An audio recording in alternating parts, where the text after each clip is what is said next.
Bonsoir mes frères et sœurs, comment allez-vous? Nous sommes au 7e jour de la neuvaine à Saint-Joseph. Bienvenue à tous ceux qui arrivent pour la neuvaine à Saint-Joseph sur Shalom, Guyane. Au nom du Père et du Fils et du Saint-Esprit, Amen. Saint-Joseph, modèle d'abandon aux mains de Dieu. Seigneur, nous voulons te demander la grâce de, comme Saint-Joseph, de vivre entre tes mains et pas entre nos mains, parce que nos mains ne peuvent pas nous sauver, mais ta main nous sauve, nous forme et agit en nous. Nous te remercions pour ta grâce et ton amour et ta fidélité. Tout cela, toutes ces grâces, nous te demandons par l'intercession de la Vierge Marie, et avec elle, nous te disons merci pour tant de grâces et de merveilles que tu fais pendant ce temps de Noël. Je vous salue Marie, pleine de grâce, le Seigneur est avec vous. Vous êtes bénie entre toutes les femmes, et Jésus, le fruit de vos entrailles, est béni. Sainte Marie, Mère de Dieu, priez pour nous pauvres pécheurs, maintenant et à l'heure de notre mort. Amen. Alors nous allons écouter un petit partage sur cette vertu de Saint Joseph, modèle d'abandon entre les mains de Dieu. À tout à l'heure.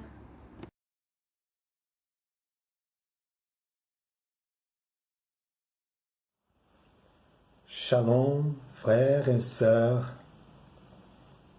Méditons aujourd'hui sur Saint Joseph, icône, modèle de la pauvreté. Je m'appelle Samuel, je suis missionnaire à Aix-en-Provence de la communauté de vie Shalom, marié avec Sarah et père de Raphaël José, notre fils qui est né cette semaine-là. Donc, avec beaucoup de joie, je partage un peu avec vous cette joie de penser, de méditer sur la figure de Joseph pour chacun de nous, particulièrement sur la pauvreté. Saint Paul disait « Ma vie dans la chair, je la vis dans la foi au Fils de Dieu, qui m'a aimé et s'est donné pour moi. » Imaginons cette déclaration dans la bouche, sur les lèvres de Joseph, de Saint Joseph. Tombez bien. Faisons une adaptation. Ma vie dans la chair, je la vis dans la foi de Dieu qui m'a confié son Fils. La grandeur de Dieu, le Père qui a donné à Saint Joseph son propre Fils. Il n'a pas d'orgueil, il n'a pas de fierté sur cette élection de Dieu. Il est humble, il est pauvre. La pauvreté, ce n'est pas nécessairement la pauvreté des moyens, c'est la pauvreté des cœurs, l'humilité, la petitesse. Il faut avoir les yeux de la foi ouverts pour voir Saint Joseph dans sa vérité, sa grandeur et sa petitesse, parce qu'il est un sang caché au monde, caché aux yeux de tout le monde. Mais Dieu l'a choisi pour devenir le sang, un sang de l'incarnation, dans l'ordre de l'incarnation. C'est lui qui a vécu sa vie à côté de la Vierge Marie et de Jésus, le Verbe incarné. Les Hébreux, ils sont très concrets. Donc, sa théologie est aussi très concrète. Et Saint Joseph, en hébreu, il travaille avec ses mains sur la matière, sur le bois, comme un charpentier. Dieu le confie parce que Dieu aime ceux qui savent assembler les choses et transformer avec l'art la matière et avoir une relation saine avec les biens. Saint Joseph pouvait écrire quelque chose. Cela serait un best-seller, faisait partie de la Bible même. S'il y avait l'évangile de Saint Joseph, ou l'évangile de la vie cachée, un livre qui s'appelait Le silence de Nazareth, ou Comment pourvoir à deux immaculés. Mais non, au lieu de cela, il a imprégné Jésus, son élève, pendant une trentaine d'années, de masculinité, de fidélité, d'écoute de Dieu, des paraboles avec la vie, avec la nature. Beaucoup de choses qu'on voit en Jésus viennent de Joseph. L'évangile de Saint Joseph est caché dans la vie de Jésus. Ils ne sont pas capables de percevoir l'influence directe ou indirecte de Joseph, parce qu'elle est toute mélangée dans la vie de Jésus. Jésus, dans sa vie, dans sa chair, nous montre qui est Joseph. On sent que Dieu, le Père, a voulu cacher.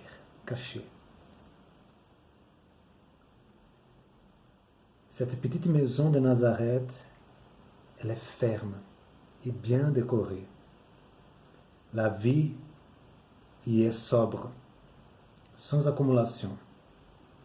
L'entraînement pour ça, c'était l'exil, où il suffisait d'avoir l'essentiel et rien qui pesait sur le voyage de retour. Être pauvre, c'est être prête à partir à tout moment et prête aussi à rester en Égypte jusqu'à ce qu'un ange apparaisse dans le songe, dans le rêve.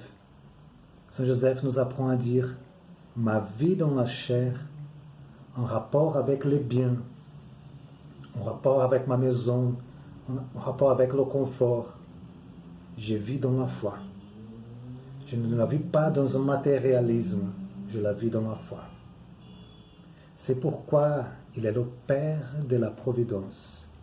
Dans une existence commune, le charpentier pouvait acheter des animaux, payer des employés, investir dans le confort, mais étant esclave de la promesse, il s'est soumis au caprice de Dieu le Père, qui a voulu donner le meilleur à son fils et à sa mère immaculée. L'expulsion, la crèche à Bethléem, la fuite vers l'Égypte, la pauvreté des moyens. C'est le Père qui met Joseph dans le rôle d'un adjoint. Ce n'est qu'à des moments très décisifs que le scénario passe par des rêves.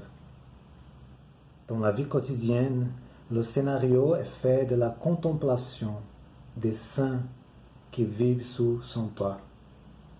Le privilège et la responsabilité sont les deux tiges de la croix de Saint Joseph. Peut-être sa sérénité, sa petitesse, sa paix viennent du fait qu'il ne vive pas un drame égocentrique.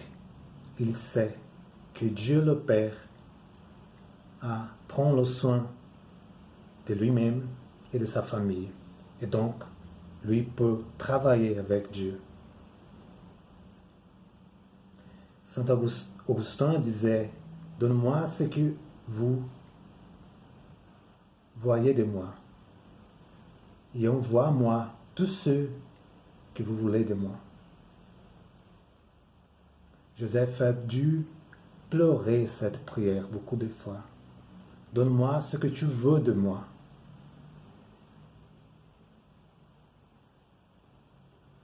Est-ce que je crois à l'intervention de Dieu, au protagonisme de Dieu dans ma vie? Est-ce que je peux reconnaître ma petitesse, ma pauvreté?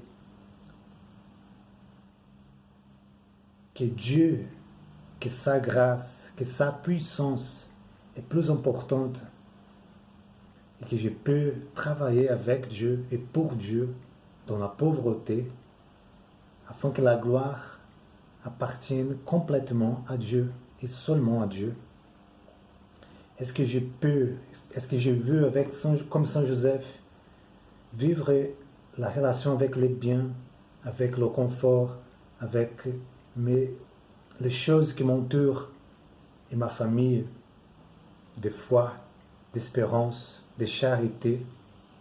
Et donc, tout appartient à Dieu. Tout dans ma vie appartient à Dieu. Voilà la pauvreté, savoir que Dieu est le Père, il nous donne tout ce qu'on a besoin. Il prend soin de chacun de nous. Saint Joseph, icône de la pauvreté, priez pour nous.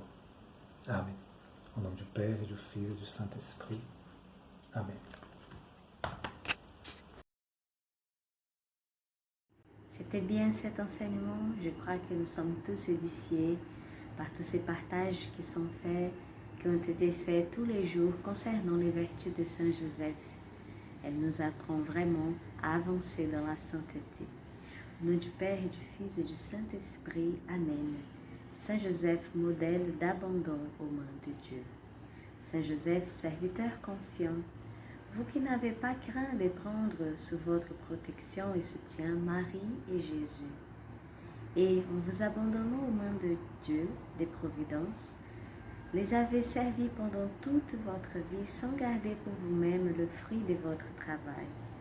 Apprenez-nous à accueillir la grâce de l'abandon total aux mains du Père qui s'occupe de nous bien mieux que nous-mêmes. Bien-aimé Saint Joseph, vous qui avez été l'instrument de la providence divine au sein de la famille de Nazareth, dans l'Église et pour vos frères, fixez nos regards sur des choses qui ne passent pas et demandez pour nous la grâce que nos vies soient ordonnées vers les trésors du ciel. Amen. Notre Père qui es aux cieux, que ton nom soit sanctifié, que ton règne vienne, que ta volonté soit faite sur la terre comme au ciel. Donnez-nous aujourd'hui notre pain de ce jour. Pardonnez-nous nos offenses, comme nous pardonnons aussi à ceux qui nous ont offensés. Et ne nous laisse pas entrer en tentation, mais délivre-nous du mal. Amen. Je vous salue Marie, pleine de grâce, le Seigneur est avec vous. Vous êtes bénie entre toutes les femmes, Jésus, le fruit de vos entrailles, est béni. Sainte Marie, Mère de Dieu, priez pour nous, pauvres pécheurs, maintenant et à l'heure de notre mort. Amen. Gloire au Père et au Fils et au Saint-Esprit, comme il était au commencement, maintenant et toujours, et dans les siècles des siècles. Amen.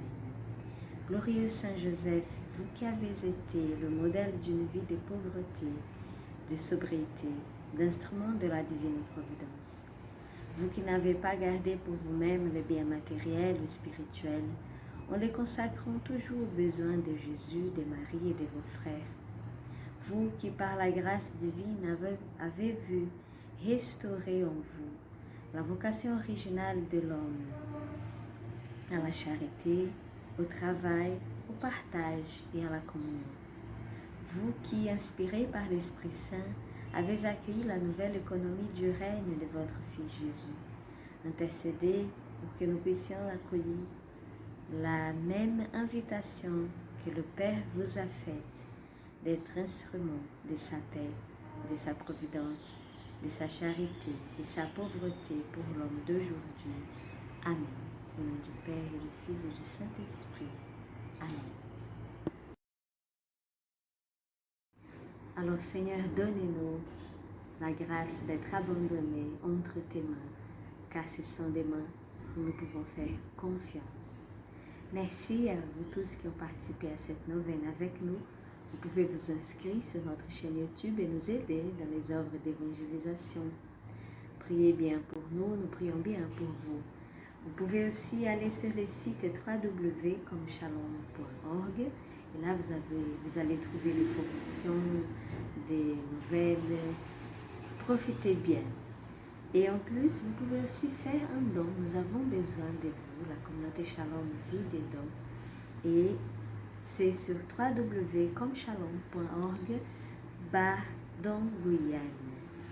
Vous pouvez faire un don ponctuel ou mensuel. Et puis samedi 20 mars, nous allons faire le petit-déj de Saint-Joseph. Venez et venez nombreux, de 7h30 à midi. Shalom, que le Seigneur vous bénisse.